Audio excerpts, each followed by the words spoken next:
दोस्तों, हमारी पृथ्वी के करीब 3,84,403 किलोमीटर की दूरी पर आसमान में स्थित चाँद हम इंसानों की ज़िंदगी का अहम हिस्सा की तरह है। हर दिन हम किसी न किसी वजह से चाँद को याद करते हैं या चाँद हमारे सामने होती है। एक बात से चाँद हमारे इंसानों की ज़िंदगी का एक बहुत ही ख़ास है। इतने दूर आसमान में ये ग्रह हमारी ज़िंदगी का हर अच्छे बुरे वक्त का साथी की तरह है। लेकिन क्या आपने कभी सोचा है बिना चाँद के हमारी धरती कैसा रहेगा और क्या क्या हो सकता है हमारी इस प्यारी सी धरती के साथ? तो चलिए जानते हैं द गोल्फ मिक्स की इस वीडियो में। 4,500 करोड़ साल पहले हमारी धरती का जब गठन हुआ था तो आसमान में चाँद नहीं था। इसके कुछ ही दिन बाद में धरती में एक ऐसा ऐतिहासिक घटना घटता है जिसके बाद में चाँद बनी और इसके बाद में ऐसा बदलाव आया और फिर धरती पर जीवन की शुरुआत होती है।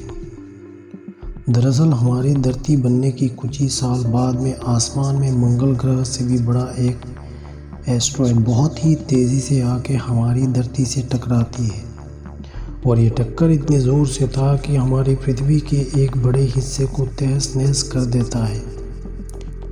तहस नहस होने के बाद में धरती के ये सारे बिखरे हुए टुकड़े आसमान में धरती के पास में ही घूमने लग जाती है।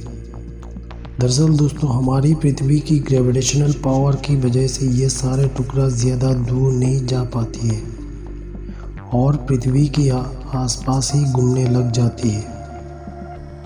कई सालों बाद में ये सारे बिखरे हुए टुकड़े इकट्ठा हो जाती है और एक ग्रह की रूप ले लेती है जिसे आज हम चाँद कहते हैं। चाँद को बनने के बाद हमारी धरती पर जीवन की प्रक्रिया शुरू होती है। तो दोस्तों चलिए जानते हैं कि बिना चाँद की दुनिया कैसा रहेगा। दोस्तों, हमारी धरती की विनाश के बारे में जितने भी हाइपोथेसिस है उनमें से ये भी एक डरावनी अंदाज़ा है। दोस्तों, दुनिया की जितने भी समुद्र है उन सबको समुद्र को चाँद द्वारा ही नियंत्रित किया जाता है। अब आप कहोगे ये कैसे हो सकता है? चलिए हम आपको बताते हैं। हम सब जानते हैं कि समुद्र में हर वक्त लहरें उठती रहती है, लेकिन आपने कभी सोचा है कि ये लहर क्यों उठता है? दरअसल चाँद हमेशा समंदर की पानी को अपनी ओर खींचने की कोशिश करता है और यही से शुरू होता है समंदर की लहरों का खेल, जिसे आप और हम दूर से जब देखते हैं तो हम काफ़ी खुश हो जाते हैं। जब पास में होकर इसका सामना करते हैं तो हम कभी कभी डर भी जाते हैं। दोस्तों, मज़े की बात यह है कि चाँद की तरह सूर्य भी अपनी ग्रेविटेशनल पावर से समंदर को अपनी ओर खींचने की कोशिश करता है, लेकिन सूर्य पृथ्वी से ज़्यादा दूर होने के कारण उसका असर समंदर की पानी में ज़्यादा नहीं करती है। लेकिन मान लीजिए अगर किसी कारण से आसमान में चाँद ही ना रहे तो उस हालत में हमारी धरती को कुछ ख़तरनाक प्रलय से गुजरना पड़ेगा। जब चाँद नहीं रहेगा तो उसमें सिर्फ 1 मिनट बाद दुनिया के सारे समंदर में ऐसे ऐसे सुनामी आएंगे जो मानव इतिहास में कभी ऐसा हुआ ही नहीं था।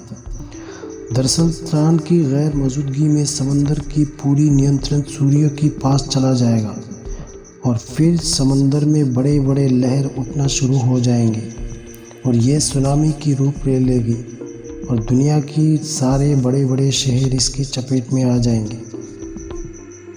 सिर्फ 1 घंटे की इस तांडव लीला ख़त्म होने के बाद में पूरी दुनिया की नक्शा ही बदल जाएगी।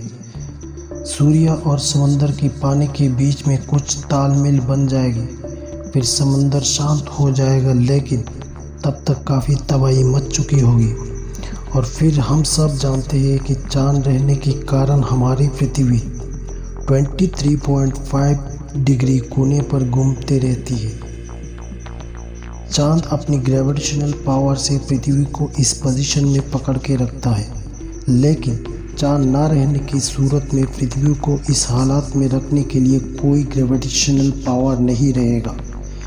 फिर हमारी धरती पर कहीं ना कहीं भूकंप की झटके होते रहेंगे पृथ्वी में हर एक घंटे में एक एक ऋतु का बदलाव होने लगेंगे।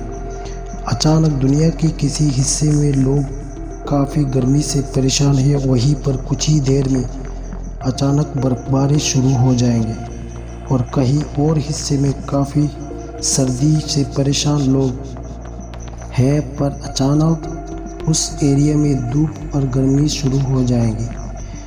ये आसार नॉर्थ पोल और एंटार्क्टिका में भी दिखाई देगी। मुंबई और कलकत्ता जैसे शहर में बर्फबारी आम जैसी बन जाएगी। इस हालात में दुनिया के सारे ज्वालामुखी फटने शुरू हो जाएंगे और दुनिया भर में अपना तांडव चलाएंगी। स्वाभाविक सी बात है, ऐसी मौसम में दुनिया के किसी भी हिस्से में फसल की उत्पादन नहीं होगी, तो जाहिर सी बात है पूरी दुनिया में खाने पीने की सामान मिलने बंद हो जाएंगे। चांद ना रहने की सूरत में दिन और रात की फासले कम होते लगेंगे। सिर्फ 6 घंटे की दिन और 6 घंटे की रात हो जाएंगे।